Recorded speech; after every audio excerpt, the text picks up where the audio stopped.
if you could give just one piece of advice, I know we kind of touched on some things, but one piece of advice it could be for an agent out there or, a client, maybe it's to call you first, but what would that be?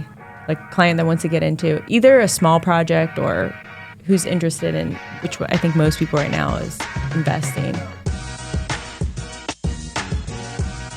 What's up, everybody? It's closing time. I'm Kelly. I'm your host. And today I'm going to sit down with Brunner and Micah Myers, and we're going to be talking about renovations and home flips. We're going to get the tips and tricks on how to make that diamond in the rough, that dream home. All right, we're going to get into it, guys. Awesome. Let's go. I love this topic. So first, just kind of introduce yourselves. Tell us how long you've been in real estate. And, as far as renovations, flips, do you do these on the side for personal or are you helping investors? How's that all work? John, we'll start with you. Yeah, so John Brunner, realtor with Keller Williams Consultants, and I'm going on my 10th year in real estate. I've done probably about 54 flips over the years that I've been a part of. And I'm sorry, what was the rest of what you were asking me? Yeah, like are they for investors or your personal or your little mix? Things that I've partnered with people with. I've also, when I first got started into it, I was just helping clients and stuff. I've also done, not included in those flips that I've done so many helping clients of mine get their house ready to sell, coming up with a budget and how we could maximize the resale value of the house. So I've done probably an equal number of those or more as well. Awesome. So, yeah. And Micah, what about you? I'm Micah with Town & Country Realty. I did everything backwards from him. I started flipping when I was 21, bought my first property, and just continued flipping, and I had a good real estate agent. And in 2017, he called me and asked me if I wanted to buy the real estate brokerage with him because we already built a good rapport over the years. Oh, nice. So I dove into that. We took over January 1st of 2018 with a business that's been they was in business for 50 years before we took over, and the owners were 93 and 89. So wow. We had to rebuild everything. Yeah.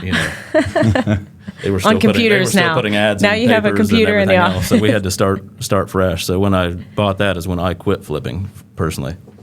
So I used to buy a house or two a year, and I'd try to find bank-owned properties and things like that, and flip them, completely gut them, or tear the basements out, whatever it took to make them financeable again. So now are you mainly, when you talk about renovations or flips, are you helping clients with that? I help clients with it, and I still am involved in renovations, but I hold all the properties. I just buy and hold rentals now. So I don't sell anything that I buy.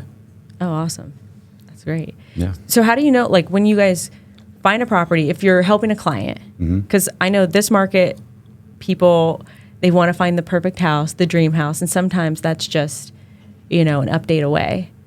How do you walk into a house for a client that wants to buy a house for their family and say, this is a good opportunity here for a flip or an investment, or, how do you know that house is, how do you identify that?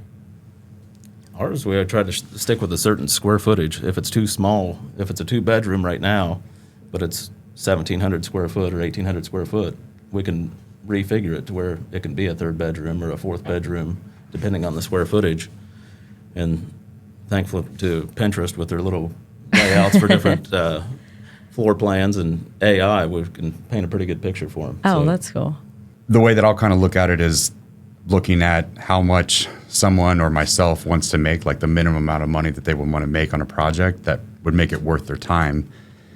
And then basically we'll look at what the highest possible resale value would be once it's all fixed up, and then just start making deductions from there with closing costs, cost of renovation, so on and so forth. And if it meets that number of, that minimum number that the client wants or more, then it makes sense to do the project. Nice. So do you have team that you work with, contractors you trust? How do you even start that? Because I know if I'm trying to do a small home project, that can sometimes be a pain. You know what I mean? How do you guys do that and become, so successful at it? Well, I mean, it's definitely very important to get your team and network of contractors in all the different trades and everything you can imagine in place. It's probably one of the most important things because you can have all the money, you can have all the ideas in the world, but if you don't have the right team, it's going to be nearly impossible to execute and make money on. Make money for sure. I mean, you can just keep throwing money at something until the problems go away, but you may not have any margin left. Yeah. That's tough. So what helped me the most was in the beginning I did everything myself, other Okay. than like drywall and stuff that was obvious that somebody else was going to be better at. I would do tile and flooring. So when somebody would come to me, I'd call a contractor. I knew if they was going to rip me off, and if they brought their portfolio of their work they did, I thought, okay, I'll give you a chance. If they just showed up and you could pretty get a good vibe if they was going to be a pain in your butt or not. So that's like actually a good tip. Like, how do you identify, like, so if you are going to hire a contractor, you don't know anything about them, are you guys taking word of mouth, or like what Micah said, do you say, hey, can you bring a portfolio of work? How, like, that's a great tip, I think, for someone who, wants to do something small on their own. Yeah, I mean, I've personally, I've met guys from referrals from other contractors that I've worked with. I've met people at, Floor and Decor, Home Depot, all sorts of places. I'm always looking to like kind of build that network.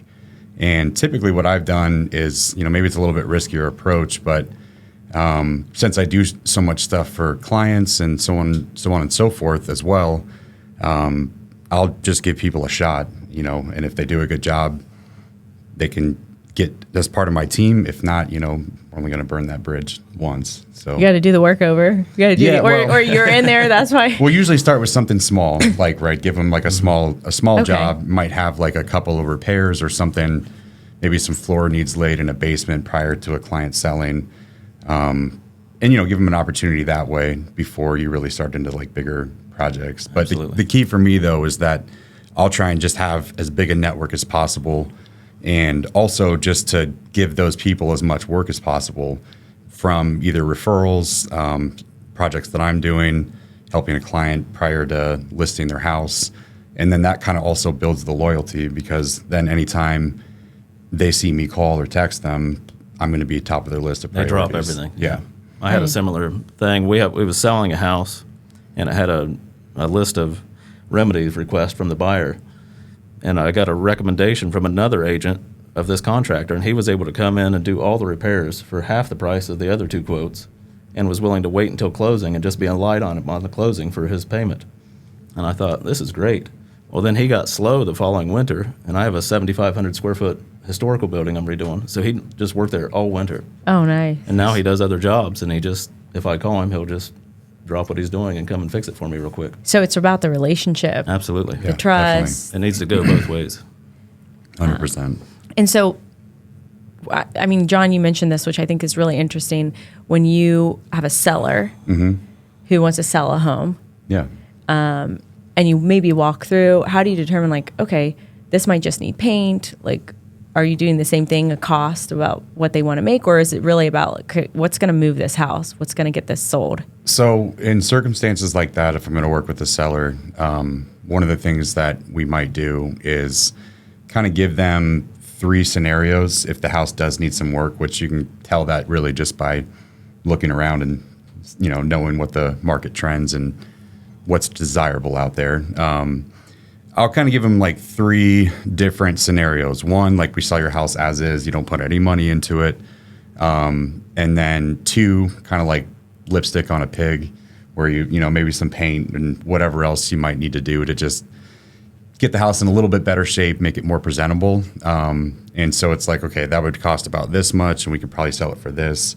And then the third option being them giving me like a maximum budget that they could spend, and then just figuring out how to utilize those dollars to get them the highest possible resale value. Are you doing like the list it or love it? Like, what if you do a renovation and then they want to keep the house because you added a bedroom or you made it more? Have you ever had that situation?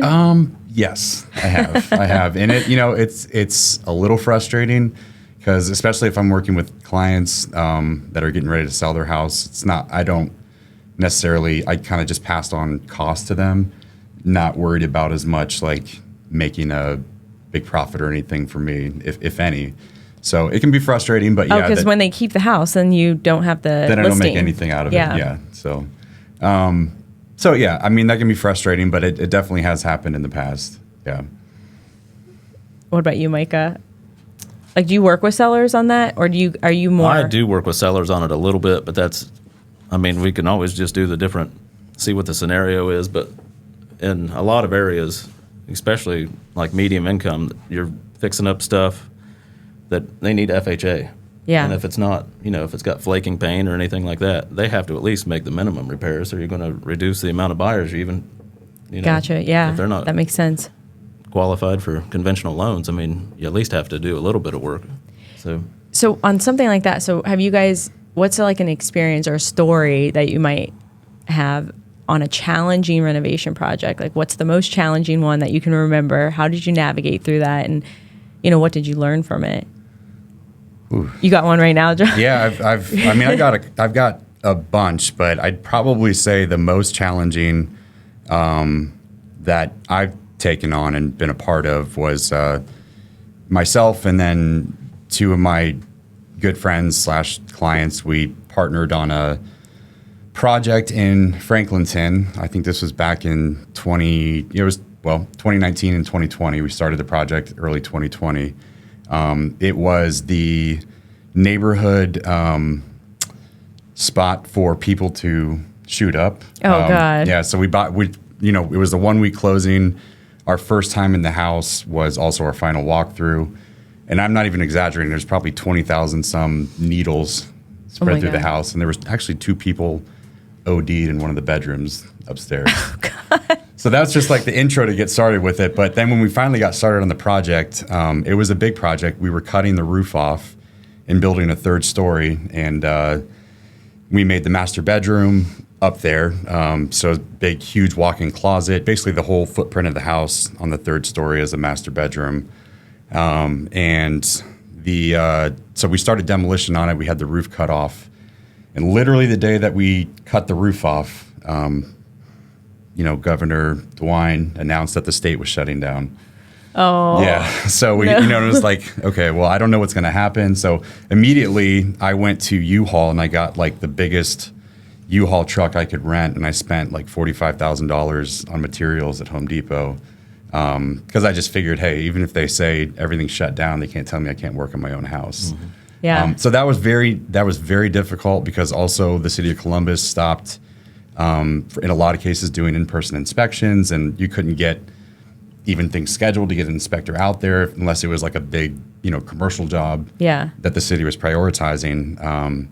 So that was extremely challenging, that project, navigating through like the beginning of COVID and just having the house in the condition that we did with, the roof cut off and everything exposed. And that's a good one. Yeah, and probably even now using that as an example for just like access, like to materials, things like, hey, if we can do this and it's here, let's get this started now. And just kind of the whole process for renovating now is just so different because of supply, and which, demand, by the way, too, doing what I did and spending whatever it was, $45,000 or so, like at Home Depot with all those materials, that in itself becomes another huge challenge. I wanted to make sure I secured the materials, but then you got to find a place on site to store all that stuff and not have it get lost and or stolen, stolen and all this other stuff. So that in itself was a whole nother challenge.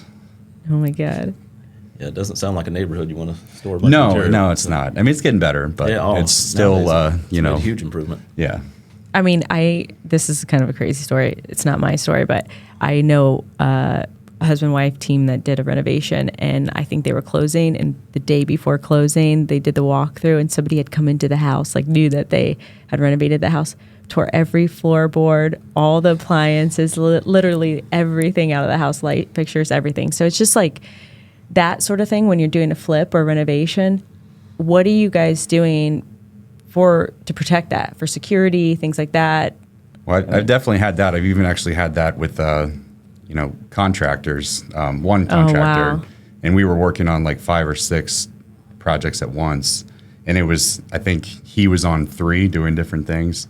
And those 3 houses kept getting broken into every single weekend. But in terms, in terms of security, one of the things I'll do is get like usually a temporary internet service. So then we can get like an internet-based alarm. Yeah, that's a great tip for people who. Yeah. Tattletale alarm. If you're not going to be living there. Yeah, I mean, and it's depending upon, how long you're going to do that project. I mean, yeah, maybe you're spending that $60, $70 a month on that internet or whatever it's going to cost, but it's well worth peace it. of mind. Yeah. Yeah, what's it called? Title II? Tattletale. So Tattletale. Like if they break in the windows, it'll hear noise Oh, and nice. rattles. And you can get that set up. Yeah, like, which, by the way, too, Call if the you police. get that internet service set up, even if they require you to go into like a contract, if you plan on doing a bunch of different properties, you can just keep transferring the service to your next project. Oh, that's even great. if you're in like a 1 or 2 year contract with Yes. them. What about you, Micah? Any horror stories? Any crazy? I don't have anything that bad. Anytime something was bad, that's how I knew I was going to make money. So, I can't imagine going into like going into a house and like you just finished and the floorboards, everything, all the appliances are that's gone. terrible. Yeah. I mean, I loved buying houses with caving in basements and, everything just destroyed because that's how I knew I was going to make money. So, Yeah. I mean, if do you you- guys look for that? Is that something you'd recommend for like maybe a first timer? No. Or No. kind of if somebody wants to do something on their own, would you If recommend? you're a first timer, you should really be like looking at like paint, floors, outdated properties. countertops. Okay. Yeah. Not a demo, not a Not complete. structural problems. No. and Okay. things Takes like time that. to- You have to love punishment. Yeah. And do you guys look for that? Like when you have a client who wants to do like an investor client, so they want to come in, are you kind of guiding them through that and saying, hey, maybe since this is your first one, You let's have to just learn look their weaknesses at. Okay. and see what what seems simple to me because I've done it so many times might keep them up for a month.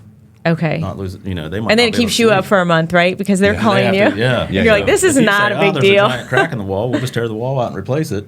That That sounds might- simple to us because we know the people to call to make it happen in a couple of days, but they do not. They think it's the end of the world, so they ought to go to a different project and Okay. find something that has ugly wallpaper. And do you have that carpet. conversation with them, like Absolutely. in the beginning? Okay. Yes. You have to see what they're comfortable with. Yeah, I love that because like if I want to do a renovation project, I don't even know where to start, right? If I want to buy a house where I'm thinking, okay, let's make a lot of money on this, I want to flip this. It's nice to know that there's kind of like these levels or steps, like, hey, let's start off with paint or something outdated, and then maybe you can do something structural. And how much, do you want to invest in that? You'll And- just continually meet contractors along the way. So what you can do is based off the people you meet and what they can do. So 100%. okay. you'll just gradually get more and more versatile, I think. So I just started off like a glutton for punishment. The first house I ever bought was complete burnout, and I bought it for the cost of the land only and completely gutted it down to the studs. And there only ended up being 3 boards. Oh By my the time we tore gosh. everything out, there was 3 boards that was burnt. Everything else was structurally sound. So Oh, wow. it was way better. They priced the house at nothing. So I bought it for the cost of the land, and that worked out really well. But it was a lot of work. Yeah. And I was 21. I didn't even know. You learned a lot from anything. that Yeah. one. Yeah. Yeah. You didn't know Nothing what in you're life getting other than into? How to do a little bit of stuff.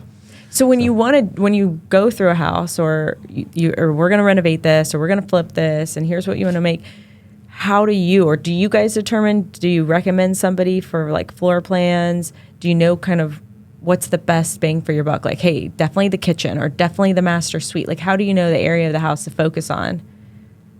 Bet. I mean, it's, what being a realtor, I think is a big advantage in kind of determining that because the things that sell a house, right? Kitchens, master bathrooms, master suites, finished basements in some cases, it just all those things you kind of know already, like what's going to give you the most bang for the buck. But if it can be kind of a more challenging situations, one of the strategy or not knowing exactly what you want to do, one of the strategies that I'll use is I'll look at, in that specific area with, similar square footage or features, so on and so forth. And when I say features, I guess I mean bedrooms, bathrooms, which can also be added. But I will look at what's the highest that's sold in this area and, what would I need to do to kind of match that. Okay. And that's going to be like my bar that I set typically. And of course, if you can get more than that, then that's great. But I'll usually set my bar at what we already know is like the highest price sold.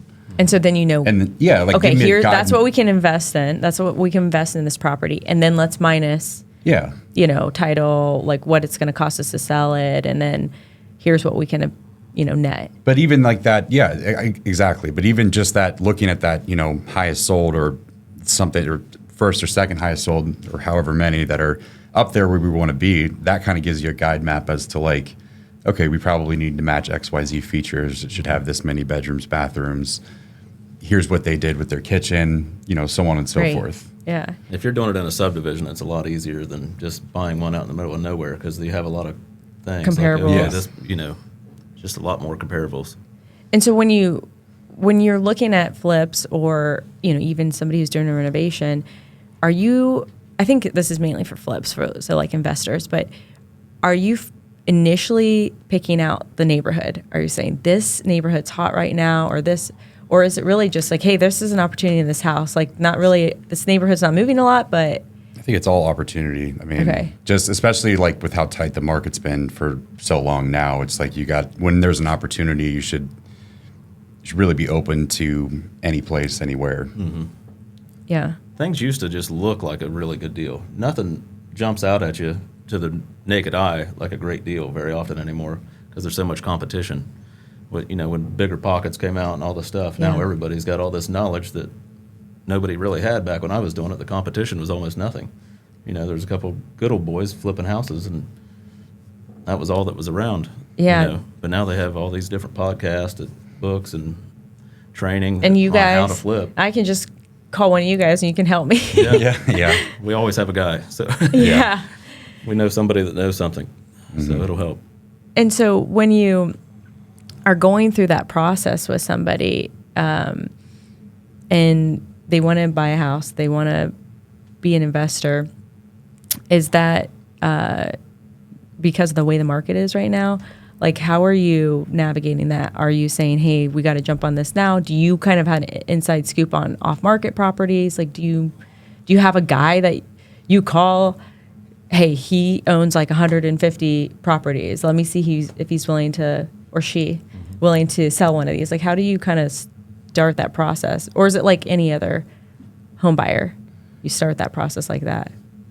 I'd say, I will start some with like any other home buyer in some cases. I've also had through the years, probably, a large percentage of people or homes that we've been able to do have also been from people that have talked about like, wanting to sell their house, and you can kind of explain to them, you get more money if you probably put it on the market, but here's the benefits of like selling it off market, cash deal, quick closing, stay in the house as long as you need.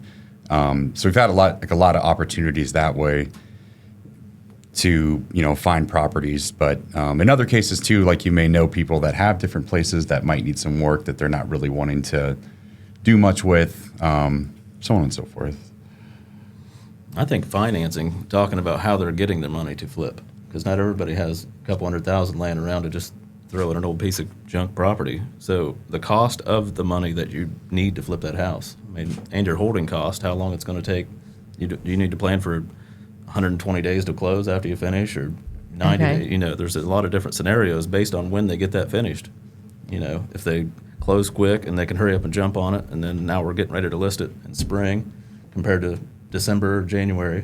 Oh my gosh, there's they so have much so to many think about. There is a lot of things, and if they're doing hard money, that's only good for that certain amount of time. So, and that costs a certain amount of money to hold. Yeah. And if that I hard wouldn't money even think note about that. ends, you have to figure out how to refi it and get it switched back around. There's just so many scenarios that you have to plan for. So can you walk their house and okay, this is going to take, like, do you kind of know now about how long it would take to finish a project? Yeah. Like, I like to okay. get a worst case scenario when we do a walkthrough, because You every never- house there's going to be something. Something somebing somebody did that was really stupid.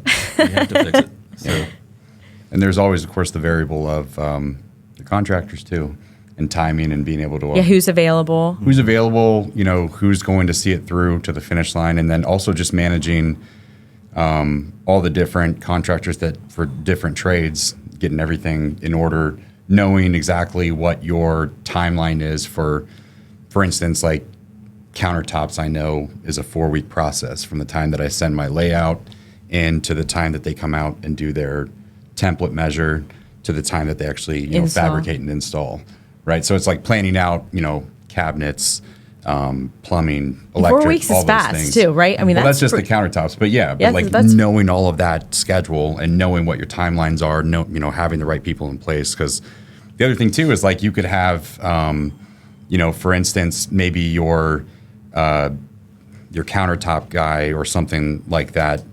Maybe there's a delay in the cabinets coming in, and then all of a sudden everything's backed up, and the other people you had working on the job, they can't just sit around and wait for you. Right. So dealing with them, starting other jobs, and it's a lot. Getting everything to go in the right sequence. Yeah. So you're not. And so on your projects, are you guys managing the projects? Is somebody else doing that for you? Because that's got to be the hardest part, is planning. I did when I was doing it. Yeah. Now I just help people, and Are you helping for free, or are you guys helping I want clients? the listing when it's done. Okay, there you go. Yeah. It's But not- yes, it's but free so for a you little are, bit. for a little bit. I mean, we're basically doing everything for free till the house sells. Yeah. So, but, you got to look at lead times and how much everything's going to cost. And so you are managing that when you have a listing. So that is Absolutely. that's You're a trying to- selling point. That's a benefit of You're trying to working, manage your client also, their expectations. because they're probably living in the house too, Sometimes. and that can be probably challenging. Yeah. Yeah. I'll help. I help manage everything, and there's different degrees of that to where, as to how much I manage depending upon the person and the project. And in some cases, I may just kind of give someone an outline and hold their hand a little bit through the process, and then in other times I've really just done everything and said just write checks, and I'll do it all. Yeah. Yeah. And both of you are handy enough to do. I mean, you've learned how to lay tile, how to do. I mean, I do electric, plumbing, framing, wild everything. stuff. I Yeah. learned how to do everything. There's just some things I'm calling you don't one of wanna you do. guys. Yeah. So what do you think when you think about the future of real estate, flipping? What do you guys think is coming, or the next big thing, or next big neighborhood? I don't know. I'm curious. If I'm looking at opportunities right now, what are you guys seeing? Tearing down old schools and building apartment complexes. That's cool. Looking for crazy opportunities. It depends on what level you're doing it on. Okay. If you're just trying to make an extra $50,000 a year by flipping a house, that's a whole different scenario than someone that's trying to. There's a lot of schools out there that's just been left. And they're Yeah, just I empty wouldn't and even think about there's that, nothing. So they sell for absolutely no money, but you need grants and everything. And there's grants out there to where you can tear the things down, because they're $1 million to tear them down, and or whatever the cost is at different places. Can you convert any of those? I've You seen can, some but there's a lot of asbestos abatement, lead abatement, and things like that. That there are programs out there, but you have to go through the process and be able to just sit there and do nothing with that property until you get the You guys are getting great information on this Also, podcast right now. potentially, This is awesome. dealing with the city on rezoning and so Absolutely. on and so forth too. And a lot of cities are, depending on what they're trying to do with their city, talk to the city planner and see, do they have ideas of what they would like to see with that property? Do you think Columbus is really good at kind of working that and rehabilitating an area? I mean, I don't know, because I've never done that, but would you say Columbus or surrounding cities? I think so. Especially with some of the smaller municipalities, a lot of times when you're looking for opportunities, they're houses that are problem houses. I for instance, I did what someone at the city of Upper Arlington told us was the worst case of hoarding in the city's history. It's right at the corner of Lane Avenue and North Star, just behind the Chase Bank, and and in So they that wanted case, you to come in? in that case, they're very happy to have that problem house and it's something that they're not having to deal with anymore. Right. And that house has now been sold multiple times since. I actually sold it 3 times, funny enough. But, so they can definitely. Are you updating it every single time? Or? No. It was we did the renovation once, and then I sold it to clients of mine after the renovation was done, and they ended up selling it to other clients of mine. So. Oh, cool. Yeah. So they it's called kind of you back? Yeah, for sure. So, so in some cases, especially with smaller municipalities, a lot of those houses are well known by them. In the city of Columbus, it's a lot bigger, so you may or may not have that same thing. So do you recommend like meeting with the city then when you're going to do a I project? think you should do it the opposite of what I did and go meet Okay. with them all first. Lock Don't down ask the property for- if you want, but Don't ask for forgiveness. Yeah. Definitely go and ask for permission. Let them know, build a relationship with them, get involved with the community. There ended up being a group that kind of focused on that area. They would plant flowers and everything for free and do Oh, wow. events. And so if you get involved and With the they community. just want to see that you're trying to do the right thing. I mean, my only goal was to buy it, make it nice, and rent it out. So That's pretty cool. So, Micah, one thing you just kind of briefly touched on, which I'm kind of curious as what your experience has been. I can share some too. But how have you dealt with squatters or like homeless people sleeping Yeah. outside? What are some of the things that you've had to? it's really depressing. Yeah. Yeah. But how have you helped? Because you Like, feel bad for one. Yeah. And then you're ticked because they're leaving trash everywhere. It'd be one thing if you're sleeping on my back deck, and then you wake up in the morning and you take your trash out. Yeah. They just leave it, and then they're gone, and then another person moves in. So I've had to just keep calling the police Yeah. and dealing with it. I've never pressed charges. I finally just ended up putting a temporary fence up. So, but I had to Yeah. go get a permit for that, for a temporary fence. Otherwise, I probably should have done that a long time ago. But that inconveniences me as we Right. move In cost everything and out. because So, you got to have the fence because you rent it, right? You you rent the fence. So Yeah. there's a lot of Rent different a costs, fence. but yeah, I mean, fencing always works. It's worked well for me. But the homeless issue is a sensitive topic for a lot of people because Oh, yeah. everybody has different feelings on what should be done. Some people think you should just keep feeding them and letting them come around, but there needs to be a solution. to the Right. problem, make them have a home. Right. We don't want Exactly. homeless anywhere. We want everybody to have a house. Yeah. Do you have to deal with that, John? Have you had? Yeah, a lot. I mean, and typically, what we'll look at doing is fencing the yard because it's probably, if we're going to flip the house, it's probably like a nice selling point anyways. And that a lot of times we like the very first thing that we do, and then make sure that basically the bottom floor windows have some extra security of some sort, whether that be boarding them up Yeah. temporarily or whatever you need to do. But yeah, I mean, that's been, I tell you, one project that I did was actually for a client who used to work for me until he moved back to Texas. But he bought a house at the north corner of the northwest corner of Parsons and Whittier, which is the very last house in Schumacher Place. So still Okay. on the right side of Parsons, where it's still really nice houses. But if you know that corner, if you know that part of the city, across the street is the Marathon station, I believe, but that also has a bus stop. Oh, yes. Right there. Yep. So people ride the bus from all around the city. They get off the bus stop and they go to the Marathon station to buy their alcohol, right? And people sitting out front, people hanging around the house. And at that time too, there was a post office right at the actual corner of Parsons and Whittier that the roof had caved in, and so the post office was no longer in use. And then the loading docks and the building was a huge spot for all the homeless to sit and sleep and so on and so forth. Because also right next door is the food bank. Oh my gosh, this So it's sounds like like one of those properties that Micah says you're going to make a lot of money on. Well, so I mean, it was like the Nobody- trifecta of homeless people and Yeah. kind of people down on their luck that are Yeah, hanging around tough. there. Yeah. Yeah. And so we had people. I mean, and the nastiest part is when they defecate and Oh, anywhere, God. all over everything. So with that project, I think for flipping instance- is not for me. Yeah. It's not for me. Yeah, so with that project, for instance, it was another one. It was the very first thing that we did is we built a big giant fence. Which actually, if you ever drive down Whittier, you can see it. It's right there on the corner. It's a white brick house, and there's this Beautiful giant house now. 10-foot fence that goes around Yeah. the exterior of the property. Getting a 10-foot fence approved is sometimes a pain. So. Yeah, well, it was actually a little easier because we built a deck. Basically, we made the entire. If you know those houses down there, there's really they're not big lots at all, and it was mostly concrete that was all busted up. So we built a deck from the front porch. It was a wraparound front porch all the way down the side, and then through the entire back of the house. So it's all Okay. deck. So the nice thing that we could do there was we actually made it as a 2-part fence, where it was 6 feet on the top, but because that deck was elevated a little bit, then we also had like what looks like stuff that's blocking it right there. Oh, that's Oh, great. cool. Yeah, so it was a kind of Nice. unique situation where we could do that. Like, have you ever found anything like We of found value? everything. Something Nothing really value. cool? Nothing of value?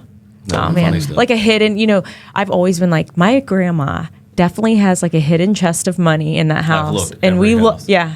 You look every house.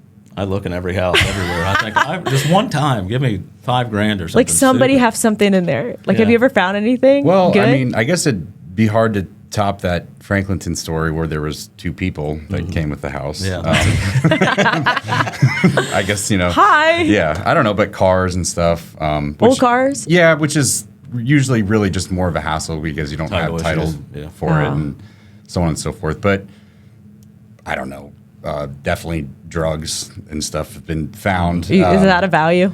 Well, yeah, I mean, they were just Maybe. disposed of, so it didn't really bring us any value back. Oh, but that's gonna one of these days in Now, that since the old laws have changed, school. maybe it There's would've like a Yeah. treasure chest of something in there. That'd be cool to find. Yeah. I know. I'm like definitely like you always think that it's gonna be Oh, there. it's pretty interesting. You find toys and Oh god. yeah. all sorts of stuff. Yeah.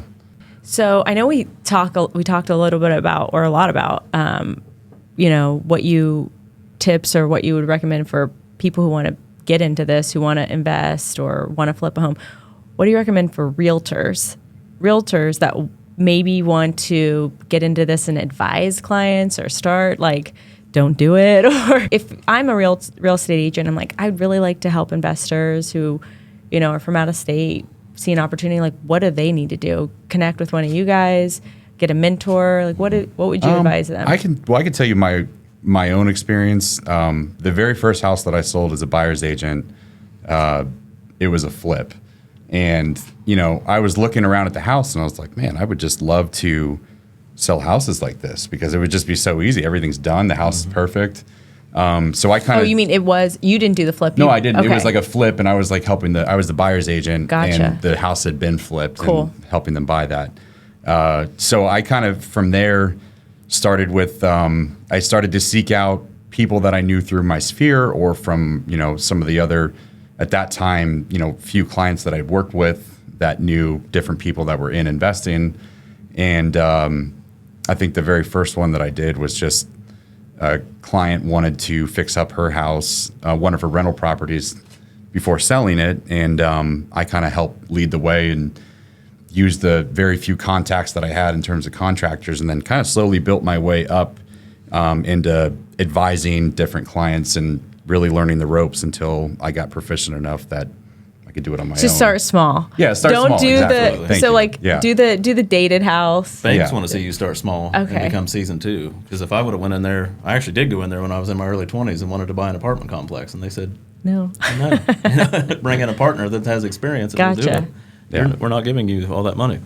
But So- I would say though, like if you're a realtor, you kind of have a leg up in the sense of like starting small because you could do different things for clients, assuming you're in business, you're in production.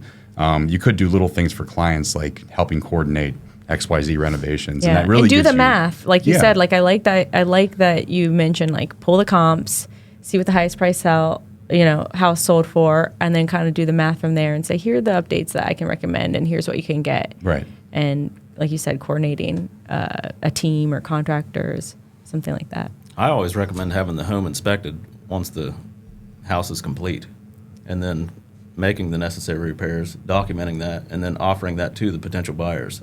Oh, that's great. So that's one less concern they have. So if you offer a home inspection that's already been done and a home warranty, they I mean, prior to selling it. prior to listing it, Prior to listing it. That's get cool. the home inspection done. That way you're not making the repairs when it's inconvenient. You already made the repairs that's on the. Yeah, that's 'Cause great. every house, That's a great no matter tip. how flipped most of the time, has something that someone's going to point out. So Right. And you you can just knock it out. you can be a good advisor on, well, this would make sense. This is gonna come up on an inspection. This is definitely something we want to address. Or the house can look beautiful, but sometimes the mechanicals might not be safe. The venting on the furnace, the electric here and there. If you already have that inspected, because that's what really matters. You don't want anybody to, you don't want your clients to have those kind of issues, Right. carbon monoxide and electrical. So having that peace of mind is huge in the beginning for the buyer.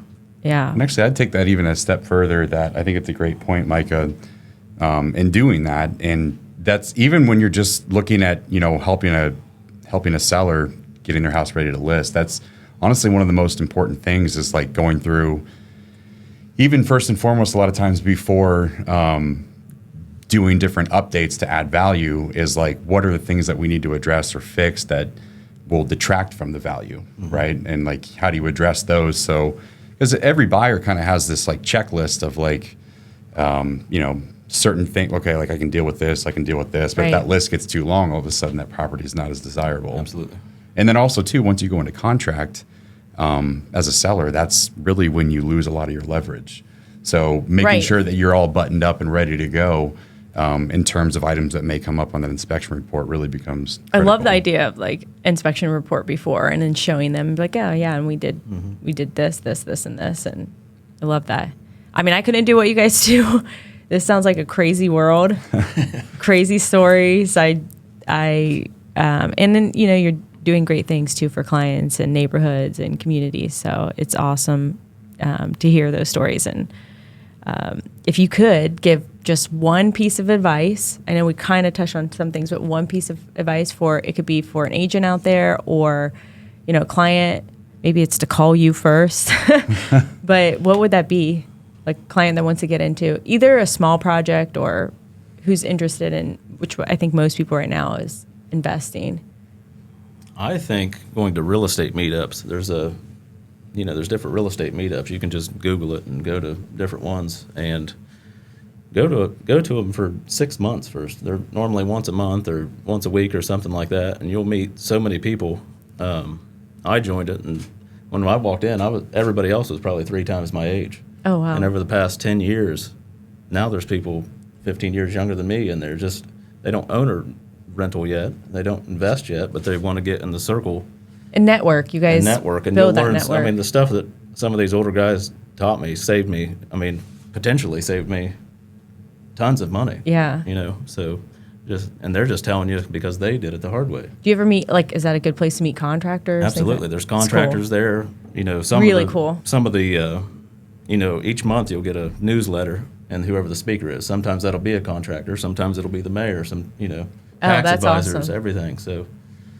Well, I'm waiting for the real estate meetup that you guys host. I know it's happening. Yeah, I don't know. I guess I'd probably say figure out a way to start small and get experience, whether that be, partnering with someone with more experience or looking at, if you have any personal properties, looking at potentially doing some small updates and renovations there. And, just figure out a way to get that experience for myself. When I first started with clients and stuff, I didn't have any real experience or money. So I just started with okay, let me help you coordinate the contractors, and I can get materials and so on and so forth, and kind of slowly work your way up before you take on something big and, take on a lot of risk. Because that really, if you have a bad experience when you're starting out, or a couple bad experiences, it can really kind of turn you away from really wanting to get into it. Yeah. Well, like Micah said earlier, it kind of gives you a little taste where you can see what you can handle. Yeah. Like what the client can handle, what they're willing, because something now to you guys that might be simple isn't really simple to them. I think another really important thing that most people don't think about, neither did I, is why you're doing it and what you're going to do with that money. Like, what is the reason for that? Are you doing it once a year so you can provide more vacations for your family?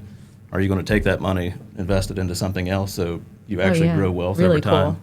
I think being intentional with that, regardless if you take a little bit for a vacation, invest the rest of it in index funds or rentals, whatever. Buying schools. I think that, whatever it is, I think is huge to know why you're doing it and come up with a game plan.